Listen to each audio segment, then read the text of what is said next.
Hello everybody, this is Sarfaraz Khan from the IELTS PAL Online once again, and hope everybody is doing pretty well.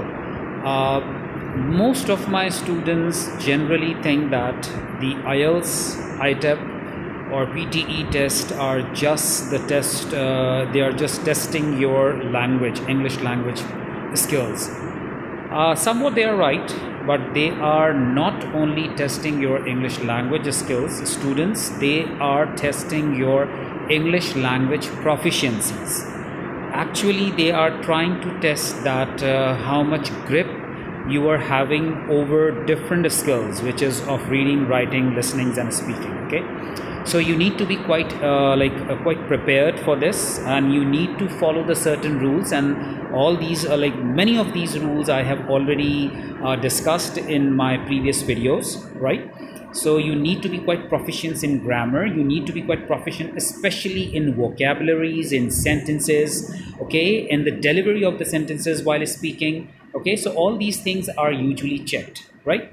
And because why I'm speaking this, because if we talk about in terms of the IELTS test, so they have increased their fees a lot. It is crossing most probably 66,000 above, right? PKR, right? So you need to be quite prepared. So once you are taking the test, is no doubt quite expensive, so you have to be quite prepared, you have to be very prepared before the test, and you need to take certain mock tests. You need to ask your trainer to take test as many times as possible in order to reach that proficiencies level. So if you are looking forward for the academics, obviously it is quite difficult, and somewhat the general IELTS is a little bit easier than the academic, but still it is also quite a difficult task. Without the prior training, without the prior preparation, you may not be able to get through the examinations of the IELTS or ITEP or PT, right? So you need to be very much prepared for this, right? So this is a misconception usually by the students. Many of my students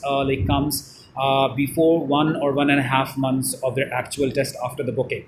So it is strongly recommended that do not take admission anywhere after you have registered for your IELTS. You need to have minimum 3.5 months in your hand in order to go for the IELTS test. Okay, so come over here and take the IELTS training properly with your IELTS trainer, okay, and get yourself ready and prepared, fully prepared for your test, and then register your examinations. Okay, so it is strongly recommended. Do not make any haste. Do not go you can say hurry up for your registration. It may cost you a lot of problem, and it may cost you a lot of loss of money as well, right?